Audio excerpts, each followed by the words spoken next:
मोगाच्या भावा भयणांनो, आयच्या वाचपांत आमकां दोन म्हत्वाच्यो अजापांच्यो ओपारी मेळटात. पयली ती योनासाची, जो देवाच्या आपोवण्यांतल्यान पडून वचूंक सोदता, आनी दुसरी बऱ्या समारेकाराची, जो जोखमी जाल्ल्याची सेवा करता. आनी ह्या दोनी ओपाऱ्यांतल्यान आमकां एक व्हडली देख मेळटा. आनी तशेंच आमचे मुखार ती एक प्रश्न दवरतात. जेन्ना आमकां देव आपयता, जेन्ना आमकां देव कितें विचारता, वो जेन्ना आमी आमच्या भावाक भयणीक जीं पिडेंत सांपडल्यांत, जीं गरजेंत आसात, तांकां पळयता, तेन्ना आमची वागणूक कसली जाता काय, हो प्रश्न आमकां ही आजची वाचपांत दवरतात. हाच्या पयल्या वाचपांत आमी योनासा विशीं आयकलां. देवान ताका निनेवे शारांत वचूंक विचून काडलेलो.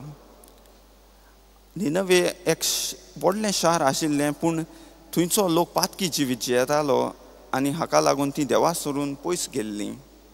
आनी हाका लागून देवान योनासाक विचून काडलो थंय वचून ताचें नांव परगटूंक. आतां योनासाक थंय वचूंक सोदिनाशिल्लो. कित्याक घोडे ताका दिसतालें थंय ती पातकी जिवीत जियेतात आनी ती आपणाचें आयकोचें नात म्हूण. घोडे ताका दिसतालें ती तांकां देवाची काकुतीची गरज ना म्हूण.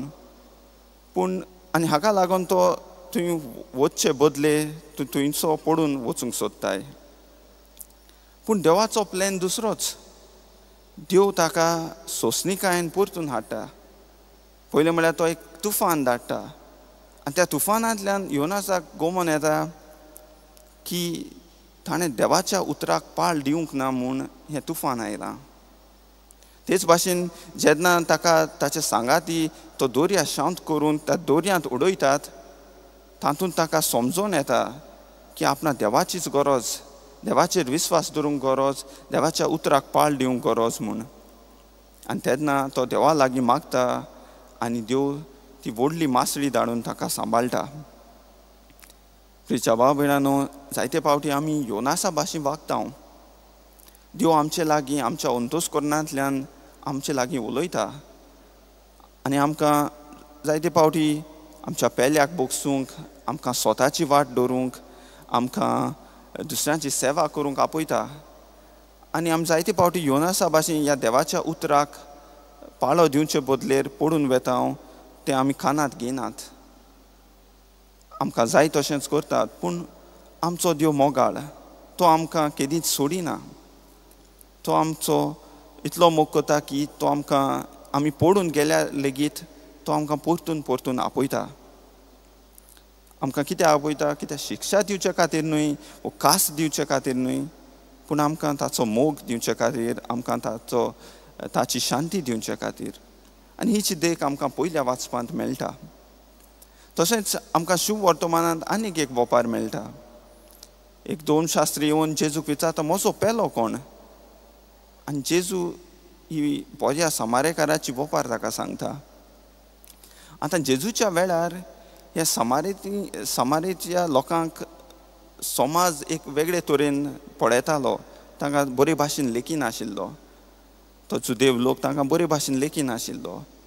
पूण हो बरो समारेकार कसलोच भेदभाव करिनासतना त्या जोखमी मनशाची सेवा करता.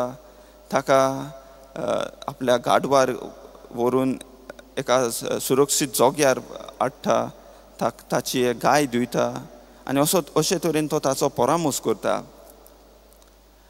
हातूंत आमकां जेजू कितें सांगता काय? ह्या काणयेंतल्यान आमकां जेजू सांगता की कोण आमचो पेलो तो. कोणूय जाका आमच्या सेवेची गरज, ताका आमच्या मोगाची गरज, दयेची गरज, तो आमचो पेलो. तो कोणूय आसत, तो खुंयतावन आयला, तो खंयच्या धर्माचो, हाचो फरक करूंक शिरी पडना. तो खंयचो जावन. आनी हाका लागून आनी हेंच आमकां आमचो क्रिस्ती धर्म सांगता. आमी दुसऱ्याचो मोग करूंक, आमी दुसऱ्याची सेवा चाकरी करूंक आमकां आमचो क्रिस्ती धर्म आपयता. आनी हाका लागून म्हजो पेलो कोण हो प्रश्न गरजेचो न्हय, पूण हांव कोणाचो पेलो जावंक सोदतां, हांव कोणाची सेवा करूंक सोदतां हो प्रश्न म्हत्वाचो. म्हज्या भाव भयणांनो, आयज आमी ह्या वाचपाची नियाळ करतना देवान आमकां योनासा भाशेन देवाच्या उतराक मान दिवचें आनी बऱ्या समारेकारा भाशेन दुसऱ्यांची मोगान सेवा करचें काळीज दिवं म्हूण ह्या मिसा भेटेन देवाची कृपा आनी बोड मागुया. आमेन.